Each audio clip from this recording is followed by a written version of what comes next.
The following is brought to you by 810 Studios.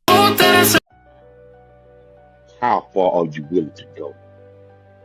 The drive, the sweat, the blood, the tears, your determination through the pain and all the suffering, people overlooking you, telling you that you're not good enough. You have to believe that you're great. And with you believing that you're great, anything you want to do, you can achieve. No one can stop you. Only you can stop yourself. Keep driving. Keep uplifting yourself. Keep going. Keep going. Nothing, and no one can stop you. That goal you want, you can achieve it. How you inspire people is going to be up to you. Keep going. Never give up. Never give up. Keep going. What's going on? What's going on? It's your boy Ikon E. And here, once again, we're here on 95 South TV. First and foremost, I want to thank God for this opportunity, because without him, it'll be no us. Secondly, I got my right-hand man, your baby mama favorite host, Barry White Jr. voice himself, Jacob the Great. What's going on, brother? Hey, man, glad to be in the land of the living. Another day to get it all the way right. Okay. And then next, I got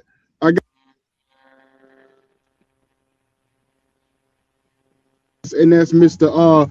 The coach of the year, Mr. Coach Goins. How you doing, brother? Well, listen, man, it's almost 60 degrees today in the Commonwealth of Virginia, so it's all good, and we locked and loaded, and we ready to roll. Okay. So I'm gonna go ahead and let you introduce this gentleman that we have on here today. Oh, before we get started, I'm going to go ahead and just throw out the semantics. Do our due diligence. This is powered by 810 Studios, Roku channel, InspireRadio.com, and please subscribe to us at 95 South Network. So now we got that out the way. We got the business out the way. Let's get to the real business. Go ahead. All sir. right. So listen, man, it is what 100% our pleasure to have on none other than Mr. John Harris. So as they say in Hollywood, I'm gonna stick to the script. So let's talk about this thing. So Mr. Harris is an award-winning journalist who has covered sports, culture, race, and also executive search industry for the Pittsburgh Tribune-Review, Philadelphia Inquirer, the Tampa Bay Times, ESPN, Andscape, and CBS Sportsline, and other. Formerly the co-host of the Ike Turner Show and radio analyst of the Pittsburgh Power Arena Football League. Mr. Harris is a co-author of From Gold Teeth to the Gold Jacket with Edgerton James, and he resides in Austin, Texas, and he has just finished his latest and greatest project, and I'm going to hold that up. Tomlin, the soul of a football coach. And we like to welcome to the show Mr. John Harris. Appreciate you very, very much, fellas. Thank you. Yes, sir. So listen, Mr. Harris, we're going to go ahead and get right into this thing. I'm going to go ahead and tell you right off the bat, I'm a huge Pittsburgh Steelers fan. I've been a Steelers fan all my life. And then when Cindy reached out and she says, hey, you got to talk to John Harris.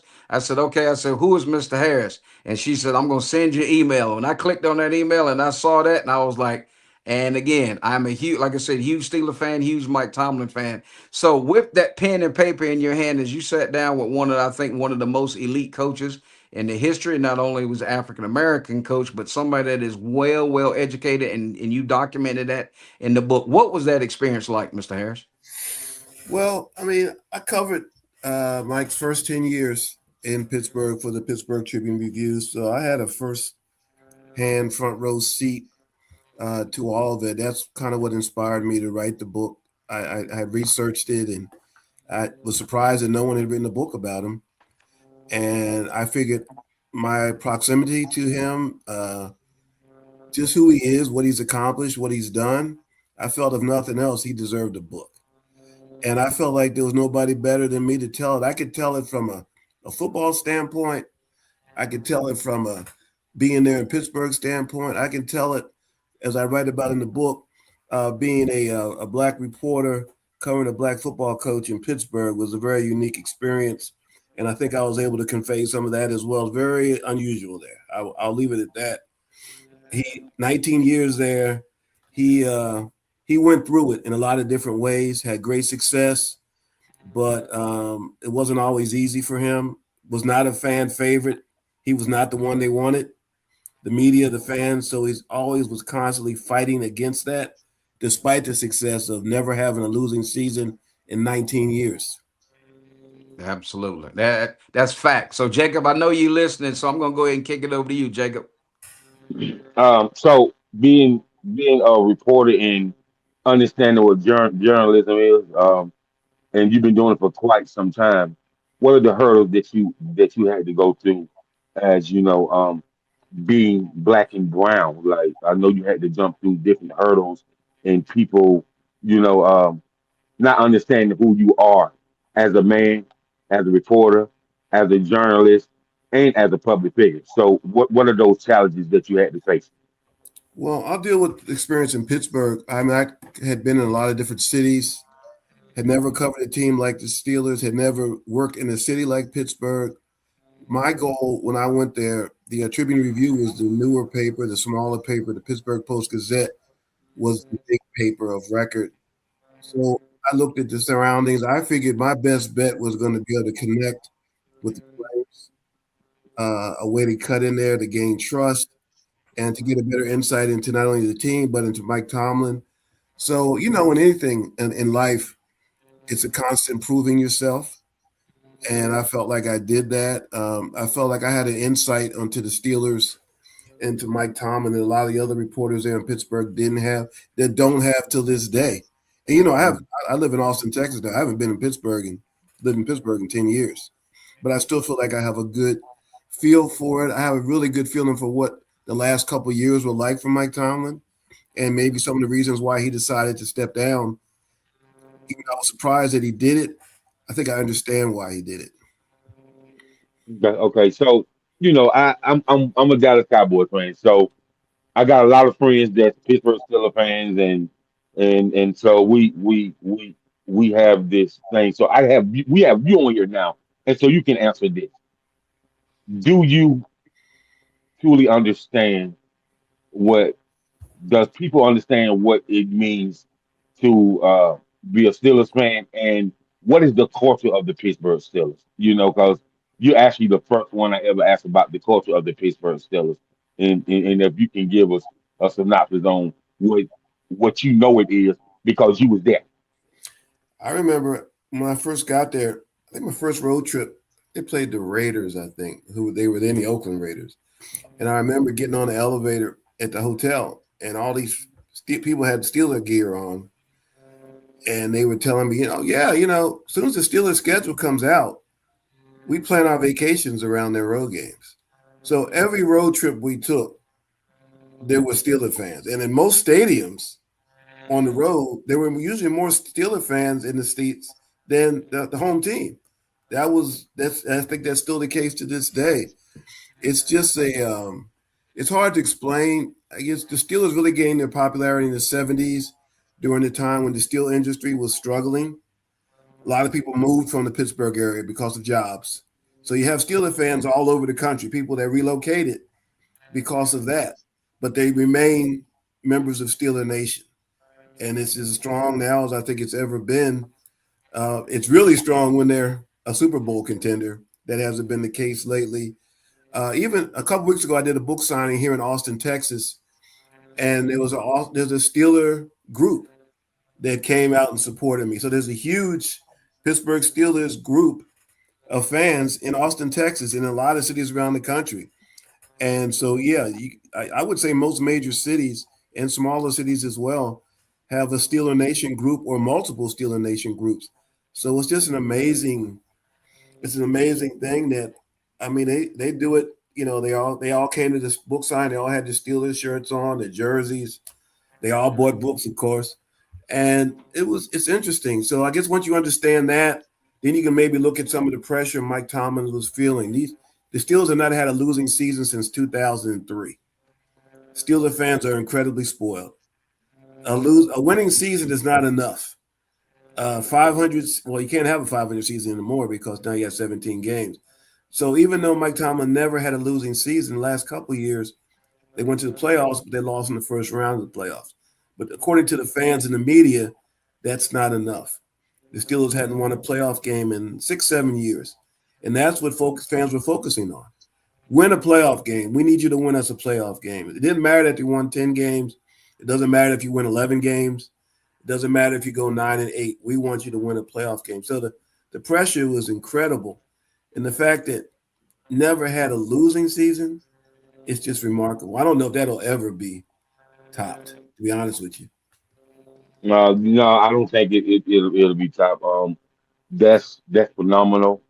And when you think about it, um, behind the scenes, we as fans, because I'm not a Steelers fan, but I'm definitely a fan of Mike Tomlin. You know, I call him OG Mike. So, I'm definitely a fan of OG Mike. You know what I mean? So, with that being said, you as a writer on a intimate setting, a personalized setting, when you're writing, some of the backstories that you have to write about, what was that moment that touched you the most as you was writing?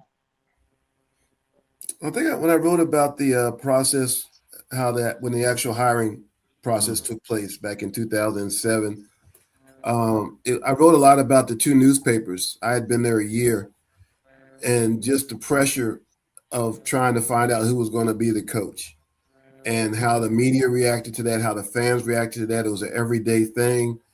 I don't know if there's ever been a job search like that before. He came out of nowhere. Russ Grimm, who was an assistant coach, everybody thought on the Steelers staff, everybody thought he was going to get the job. Everybody knew him. He had been under Bill Cowher. He was from Pittsburgh. He had attended the University of Pittsburgh. Everybody knew him. The fans knew him. He was white. Mike Tomlin was 34 years old. Nobody knew him. He had no Pittsburgh connection. He had been an NFL assistant coach for 6 years. And just that whole, if you add that all up and mix it up and make a gumbo out of it, you can see what the shock and surprise that took place when he was announced as the head coach. And immediately, I'm telling you, think about this. He's 34. The team had won a Super Bowl the year before. The quarterback, Ben Roethlisberger, has lunch with him and basically tells him, the players really didn't want you. You're going to have to prove yourself to them. Imagine that, young coach, not just getting any NFL job. And I researched this. No other black coach has ever gotten a job like that in the NFL. When Tony Dungy took over Tampa Bay, I think it had 12 or 13 straight losing seasons. Very rarely have you seen a black coach get a job like that. A team that had a history of winning Super Bowls, a team that was removed from the Super Bowl by 2 years. So the pressure goes way up. He's not taking over a team that won 2 games the year before or was 3-14. He's taking over a team that 2 years earlier had won a Super Bowl. So you toss that in. He's 34. He's black. He wasn't the one people wanted. The players are kind of against him. So he's stepping into all of that, and he handled it all somehow. And in the second season, he wins the Super Bowl. So to me, just those first two, in the first 4 years, he goes to 2 Super Bowls. So think about that when you think about his whole career, his 19-year career, and what he didn't do at the end.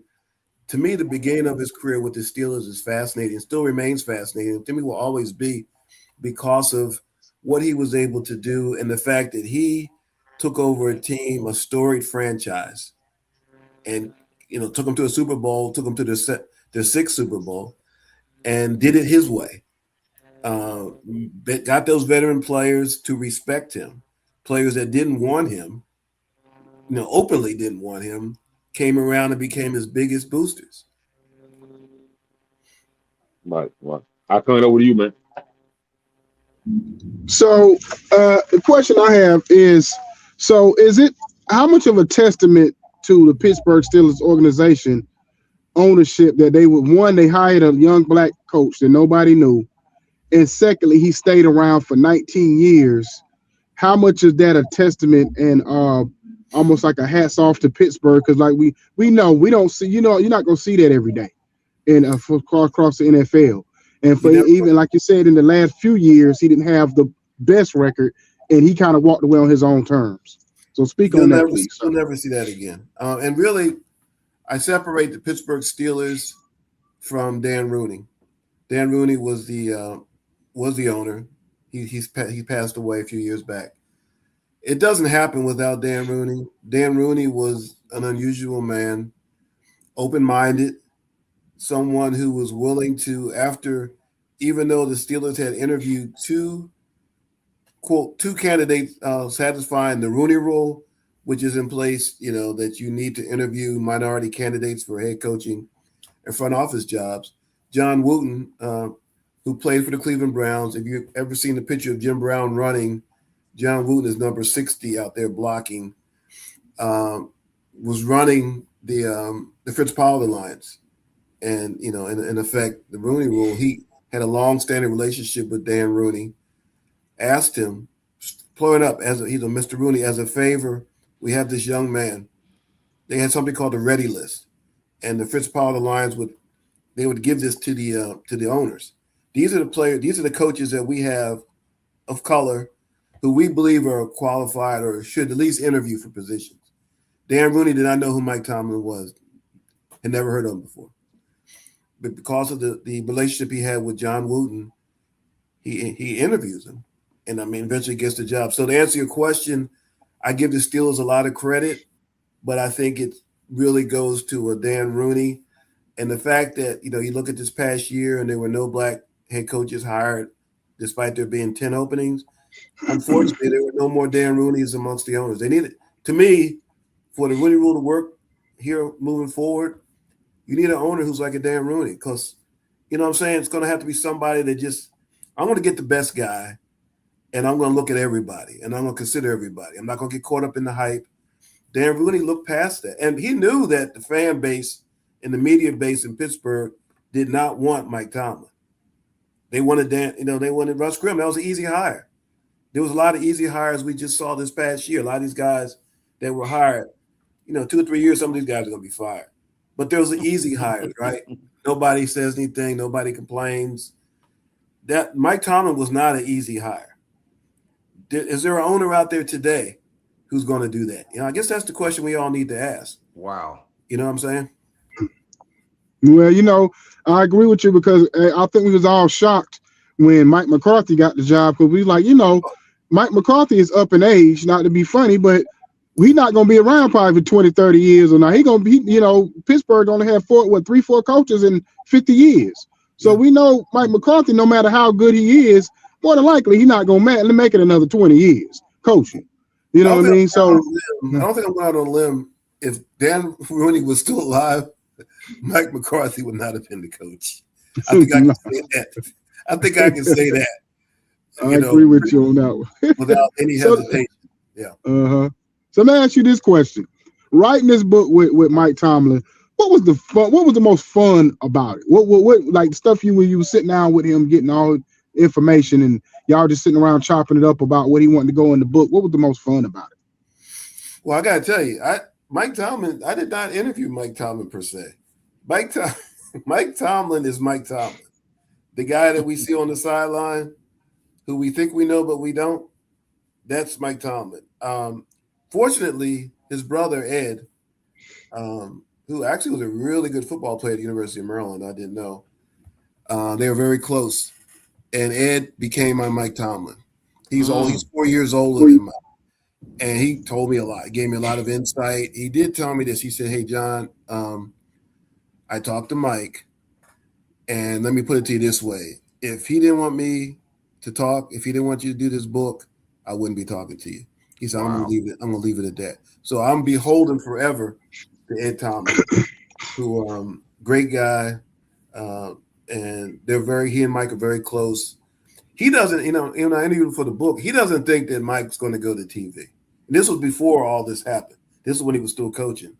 He thinks he calls him a gym teacher, a coach. And I kind of believe that. I don't necessarily he doesn't seem like a guy who's going to be in a press box doing a Tampa Bay Atlanta Falcons game. Or wow. He's just 52, 53. I still think he's still young. I don't believe that he's not going to coach again. Apparently, he's told people that.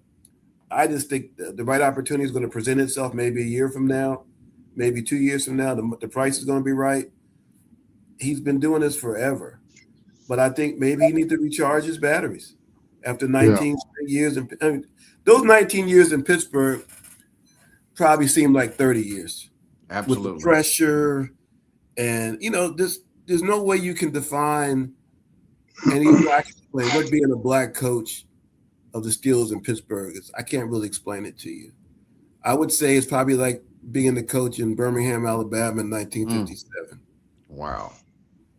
So before I throw it back over to Coach, I was going to say this. So you don't think if they throw that Tom Brady money at him for at least 1 year, he wouldn't go in the booth just to, for that 1 year? Because I think he get that Tom Brady type of money for a year. He might. I can't say he wouldn't do that. He was due to make $15-16 million next year.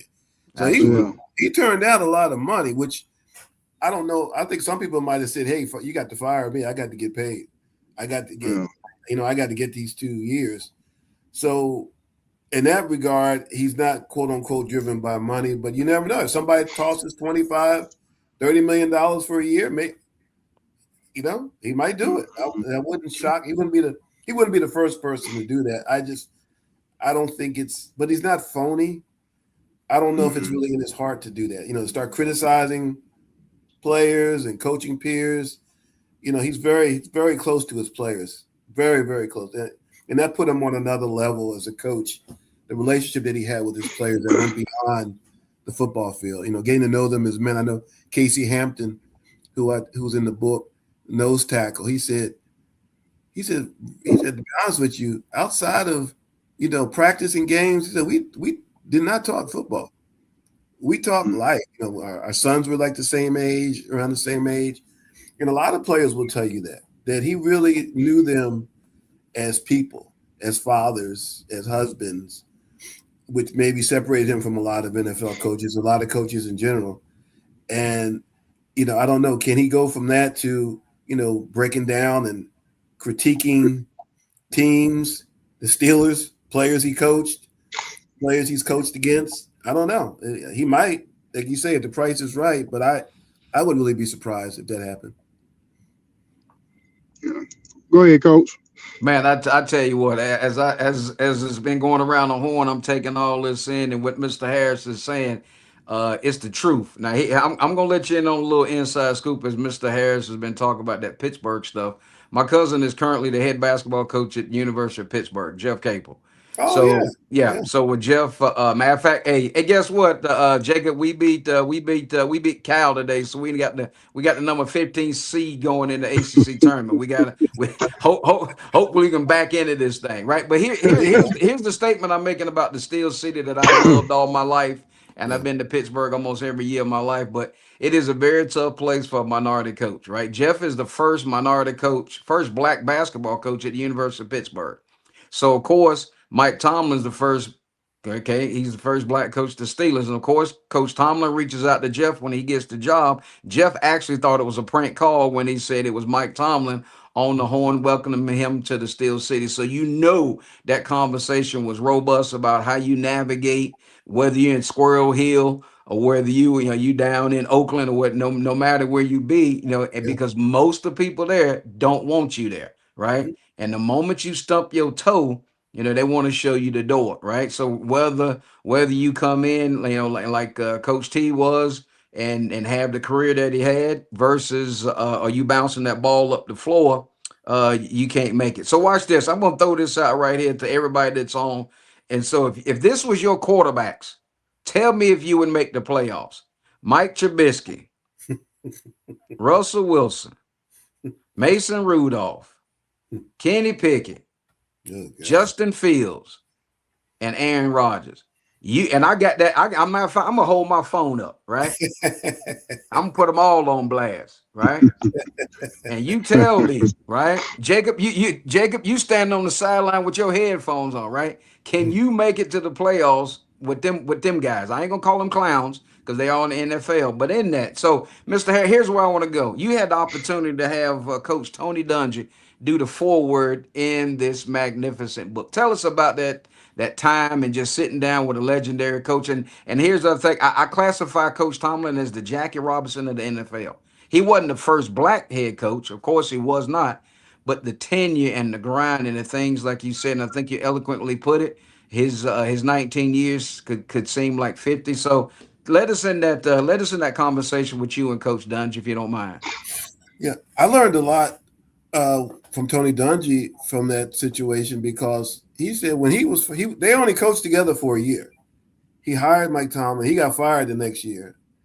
What I thought people never look at that Tampa Bay. I thought they got royally screwed. Excuse my French, against St. Louis in the playoffs. I think they lost 10-9, and in fact, it was such a bad call against them that the NFL the next year, it was a catch possession rule that they changed. That a player had caught the ball, but they ruled that he hadn't. Tampa Bay wasn't able to score. They lost 10-9. But people forget that was the greatest show on turf that year, and they held them to 10 points. I felt that Chase maybe should have gone to the Super Bowl, and with that defense, they would have won. But he got fired. They brought in John Gruden, and he went to the Super Bowl. When he left and went to Indianapolis, he wanted to bring Mike Tomlin with him, which I didn't know, as his defensive coordinator. Now, think about this. Tomlin had just been an assistant for 1 year under him. He wanted to bring him to Indianapolis, but contractually, Tampa Bay folks would not let him go. So that told me a lot about what Tony Dungy thought about Mike Tomlin at a very young age, just 1 year under his wing. Just that 1 year, Mike talks about what Tony Dungy taught him as far as being a coach, as far as being a dad. He talked about when he had just gotten the job, he went into Tony Dungy's office. Tony Dungy was in the office. His young son at the time, was sitting in the room playing a video game. And he just said, just watching that kind of got him out of the clouds a little bit and made things a little bit more human and more realistic. He said, hey, I can do this. It's not just, I'm going to be a coach, but I'm also still going to be a person. I'm still going to be a dad. I'm still going to be a husband. So I think Tony Dungy, beyond the X's and O's, taught Mike Tomlin a lot of those things, as well as what it's like to be a black coach. Now, at that time, nobody imagined that in 5 years later, Mike Tomlin was going to be the head coach of the Pittsburgh Steelers. And Tony Dungy had a lot to do with that. He talked to Dan Rooney extensively about, I think you should hire Mike Tomlin. That had a lot to do. Here's the thing. Like you say, it takes a village. Mike Tomlin doesn't get the job if it's not for John Wooten, who I mentioned, and if it's not for Tony Dungy. I would like to see that happening a lot more today. Wow. Amongst the black coaches, gentlemen, whoever's there, it takes a village. It took a village for Mike Tomlin to get in there, and I think it's going to take a village. It's going to take the media, the black media, to write about it more, to highlight these people, and I think it's easy to write about, 10 jobs, no black coaches got a job. Okay, we're kind of late to the party by then. These coaches need to be written about. You know Absolutely. what I'm saying? Talked Absolutely. about during the season, so we know who these people are. So the media knows who these people are. So the coaches know who these are. So the owners who at the end of the day, the owners are the ones that pull the string. So they know who it is. Put their names out there. We can't sit there and wait on people to do the right thing, right? Sometimes you gotta nudge them. Sometimes you gotta push them to do the right thing. And if that's what it takes, that's what it takes. Absolutely. All right. Jacob, I see you in the back of the end zone, man. So, would you saying, it takes a village? I'm really glad to really understand the backstory because a lot of people don't, because like you said, he came from out of nowhere. It's like if we look at the synopsis of Barack Obama, I Right. never know who Barack was before he was running for president. So he came out like a thief in the night. But we all know who he is now. And as far as Mike goes, when you was writing his book, man, what are some of the things that you learned about that you actually didn't know about? That's a good question. I only knew about Mike Tomlin with the Steelers. I knew nothing about his college, and most people don't know. That's why I spent a lot of time in the book talking about his early years as a coach. And to me, Mike Tomlin is the only black coach who had a career path to me like a white coach. And by that I mean, Wow. a lot of times now you see these young guys, they get the graduate assistant job and they get the head coaching job by the time they're 30, right? But it's a process. So Mike Tomlin, Dan Quinn, who's now the Washington coach, was his assistant coach his final year at William & Mary. Mike Tomlin was a record-setting wide receiver at William & Mary. This is who Mike Tomlin was in college. Dan Quinn is a young assistant coach. Mike Tomlin invites Dan Quinn to a frat party. Now imagine a player inviting an assistant coach to a fraternity party. Just think about the whatever you want to call it, to do that, to step to a coach.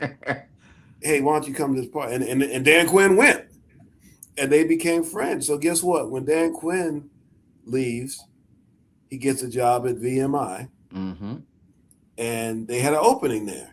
And the head coach mentioned, he said, anybody got anybody in mind?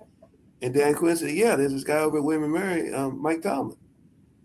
So that's how it works, right? So then he goes from there, he goes to Memphis. And the coach there had a connection to Mike Tomlin's former coach at William & Mary.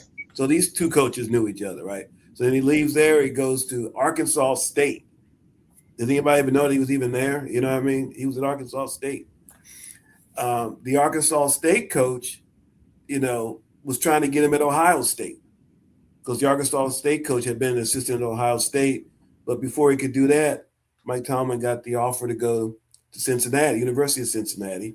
The Cincinnati head coach went way back with the Memphis head coach. They had coached together a long time ago, right? So you see this path that's going on here now.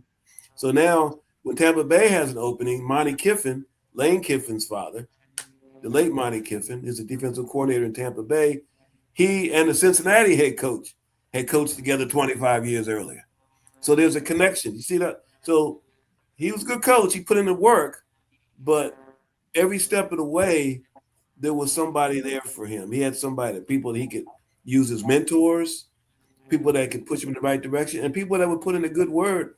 Because remember, I wrote as one of my chapters is like when he first started coaching, there were I think maybe the only black coach out there. Maybe it was Art Shell had been a coach, and I think Dennis Green had been a coach at Northwestern. So there were no role models, but that didn't dissuade Mike. One day I could be a head coach. There were no role models out there for him to say, yeah, you know what, this is a profession where I know I'm going to be. He wanted to coach, but he was determined to do it. That wasn't going to dissuade him from it. So I would just say what I learned from him was just he was a grinder. No assignment, no job was too hard. But he was always going to be himself. He was always going to relate to his players. He was going to coach them hard. But he was always going to show them a side of him and make them think that I don't mind working hard for this dude because this dude actually cares about me. Wow. So I would say I learned that about him. But just the fact that he got his start the hard way, a way a lot of these young coaches do. He got his head coaching job when he was 34 years old. He wasn't supposed to get the Minnesota defensive coordinator job. That Brad Childress, who I really tipped my hat to, wanted to hire the Kansas City defensive coordinator, who everybody acknowledges is like one of the best. I don't know why his name slipped me right now. It'll come to me. But they worked together in Philadelphia. Brad Childress goes to Minnesota as the head coach. He wanted to hire his boy from Philly as a defensive coordinator, but Andy Reid, who was the head coach of Philly at the time, said, no, you can't have him. So that was number one on his list. Who does he go to? This young black coach everybody's talking about, Mike Tomlin. And Brad Childress gives Mike Tomlin this opportunity to run the defense. So things just kind of happen. So it's like if this doesn't happen, that doesn't happen, this doesn't happen, right? So he was extremely fortunate, but and I think all of us can look back on our careers, our lives, and say, somebody stepped in, somebody put in a good word for us, somebody recommended us. But then you got to step in and do the job when the opportunity presents yourself. So that's how I would describe Mike Tomlin. In the right place at the right time a lot of times, but when the opportunity presented itself, he did what he needed to do. Okay. Now we're gonna switch gears and then I'm gonna throw it back to you, Icon. Man, the great Edrin James. Um, I had a I had a pleasure of meeting him probably like 3 times when I used to live in Fort Lauderdale, Florida. Um, just a couple gatherings that I was invited to, and a pretty, a pretty cool fella.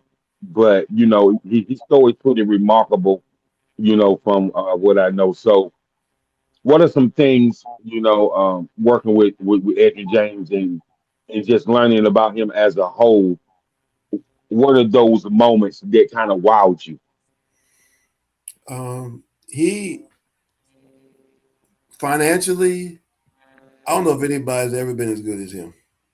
And when you look at his background, where he came from, it's amazing how he was able to do these things. How, he gets, he runs for 299 yards against UCLA, which turned out to be his last college game, and made that decision then he was going to go pro.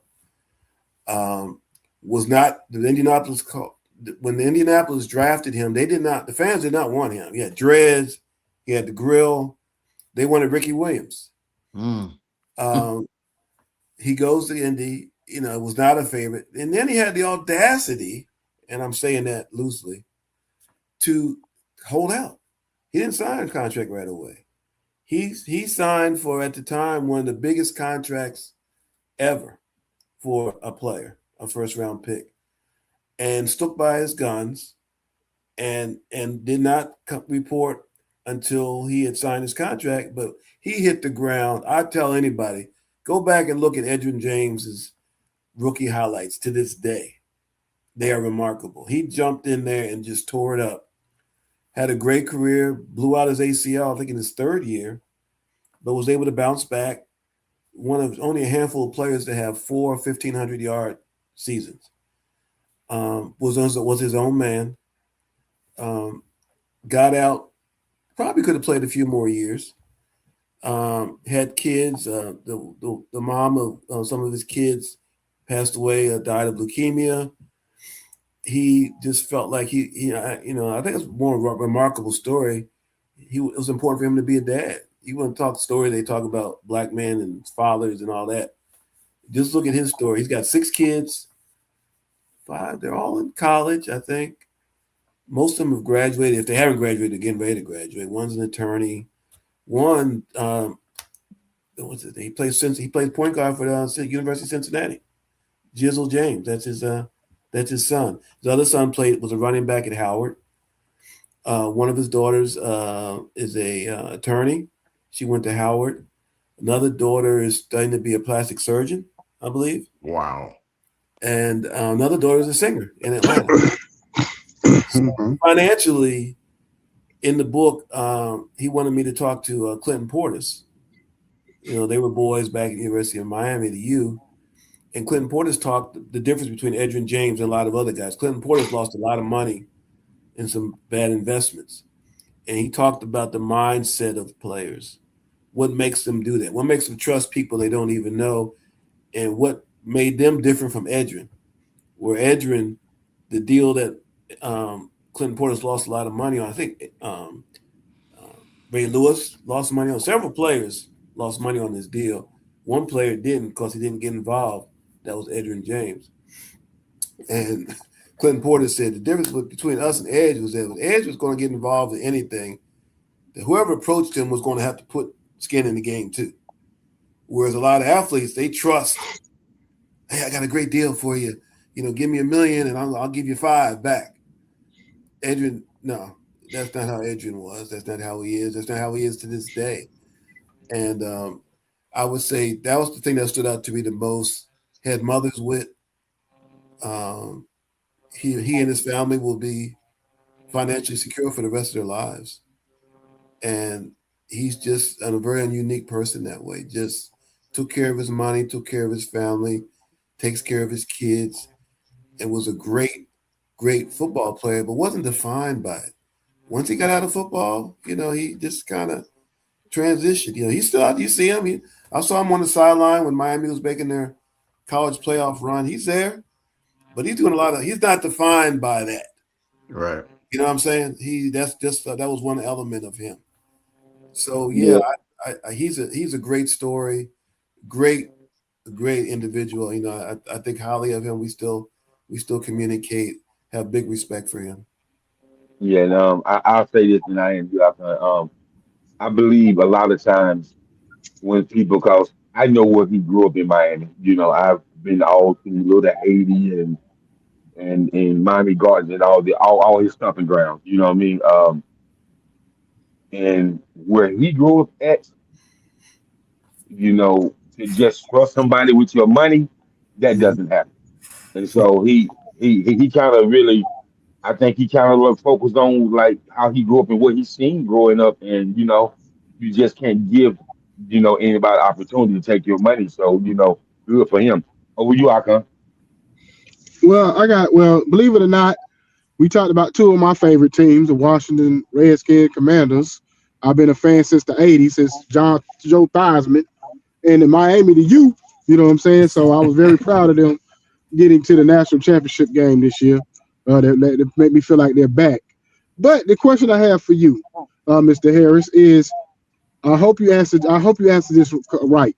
If Dan Quinn wets the bed this year, do you think Mike Tomlin would be a good fit and consider going to Washington behind him? That might be a good fit because they have a quarterback. And he also, he's from Hampton. So and I know his brother Ed said, I think they both grew up as Redskins or Washington fans. So maybe that might be something, but I don't know. Dan Quinn, that's his boy. He's very loyal. They go way back to VMI and William and Mary. But yeah, that's a team I could see. I don't see him just going to any team. It's got to be a team that's got a lot of talent. It's got to be a team that has a quarterback, a good quarterback, and it's got to be an ownership. He had a unique relationship with Dan Rooney. He had a unique relationship with the Steelers ownership in general that you don't see too often. It would have to be that type of situation, right? He's not going to go into a situation. I think it would be great. I think the fan base would love him. So, yeah, I think if I was going to pick a team, I would pick that team. So that, I don't know if that's the right answer you wanted to hear. Hey, I'll take it. I'll take it, sir. I will take it. I got one last question for you. So we know sports and entertainment is what you call a copycat thing. Right. So being the success that Mike Tomlin had, other than the obvious, why do you feel like more organizations didn't follow the blue or didn't hire more black coaches, other than the obvious? Because they seen it after seeing the success with Mike Tomlin in Pittsburgh. Well, I mean, there was a run. Marvin Lewis came in. If you go back and look during that time period, he did also spark a run of young coaches as well, young regardless of color. If you notice, there are several young coaches that were hired after him. Before that, the league didn't do that. They didn't hire young coaches. His success winning the Super Bowl in his second year at age 36.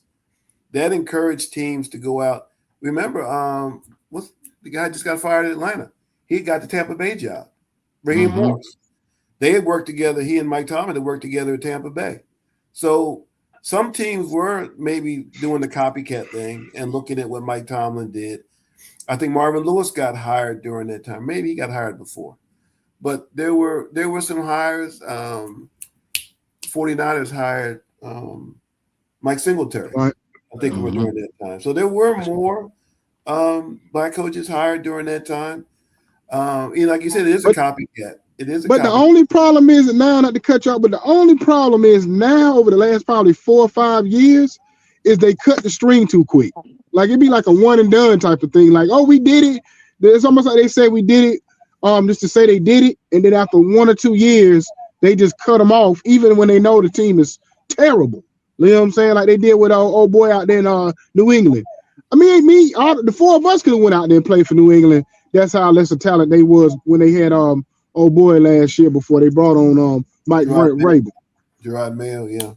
Yeah, I mean, I said it. To me, it comes down to the ownership. There aren't a lot of owners out there who, I mean, I know that he just fired Raheem Morris, but he did hire him. He did hire a black general manager. He just hired a new black general manager, Arthur Blank. The Philadelphia owner, Jeff Lurie. When John Wooten was there, people forget John Wooten hired Ray Rhodes, who was only at that time was the fourth black head coach. Jeff Lurie, I could see doing, because Jeff Lurie will fire you in a heart. He fires coaches right and left, white, black, or whatever. There's only a handful of owners who have shown an ability or an openness to doing this. And to me, I don't want to overstate that. I just think the Rooney Rule, to me, it's contingent on the owners, the ownership. It's got to come from, nobody's going to tell Roger Goodell, despite making $50 million a year, whatever he makes, doesn't matter what he says. At the end of the day, the owner is going to have to want to do that, and the owner has to have an open mind. He also has to have a trust factor, and there has to be relationship building. And I think that's the main thing. The owners, they're not building relationships with these maybe younger black coaches, assistants, whoever, so they don't really know them on a personal level, or they're not. Somebody was telling me that Minnesota, they just fired their black general manager. Supposedly, one of the reasons was that he took a 2 weeks off a year or so ago when he had a child. But it was told to me that the owners in Minnesota weren't really involved with the team. They just showed up, right? They trusted the coach and everybody else to run it. They were not connected. So all these owners are not the same. For some of them, the team is just one of their businesses. For the Steelers, the Rooneys, that was their business, right? The Steelers was all they had. But a lot of these owners, they own other teams. Mm-hmm. They own corporations, businesses. So they're not necessarily hands-on on now. Now I will say this: Jerry Jones never going to hire a black coach. So I say that. Who's a Cowboys fan? I'll just say that. To tell you. Hey, most of us Cowboys fans already know that. You ain't saying nothing. You ain't saying nothing that we don't know. Don't lie. Well, Mr. Harris, I appreciate you coming on here tonight. Get up your time. When we heard that you was coming on our show, we was super humbled and appreciative, because you could have went anywhere, any kind of platform, in all the platforms. I know they're gonna be calling left and right at some point, and you decided to come on, to give us an opportunity, the little small fish in the big pond guys. So I appreciate you giving us this opportunity. And Coach, can you plug the book for him one last time before we get out of here? Absolutely. I'm going to hold my copy up right now and tell you this thing is as hot as fish grease. So make sure you reach out and get a copy of that. And also, Mr. Harris, you need to make a swing through VA and have a book signing, or have another one. I'll be in the Dallas market in about 2 weeks and then have another one. I need this copy. Need this copy with your hand in it. But no, folks, you will enjoy this. Again, Tomlin, The Soul of a Football Coach by Mr. John Harris. Gentlemen, thank you so much. I think people will appreciate the book more now, even though he's not coaching. I think people still want to know about his career, his life. This book tells you all of that, and it goes all the way up to this season. So it's the only the only book on him this way. I encourage everybody to get you a copy, get 2 copies. Absolutely. Yes, sir. Yes, sir. Yeah. Fantastic. All right. Thank you, sir. You have a blessed and wonderful week. You guys do the same. Thanks so much for thinking of me. All right. Thank you, guys. Yes, have a great one.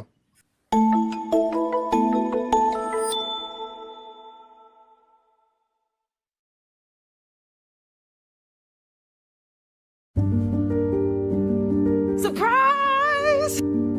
Happy birthday, Dad. I thought you wanted to play cards. Oh, really?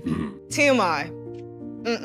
TMI. Did you? Me? So all this time, that's what playing cards meant. Call Sean and ask him to join us for dinner. He's going to ask to marry me. So what you think? It's beautiful, son. You stay focused on taking care of my baby girl. You got me? Yes, sir. I promise. Hey, Dad, someone is asking for you by name at the door. Looks important. Excuse me? What's this? Can I help you? You really don't know who I am. I just wanted to lay eyes on the man my mother says is my father. Everyone carries them hidden.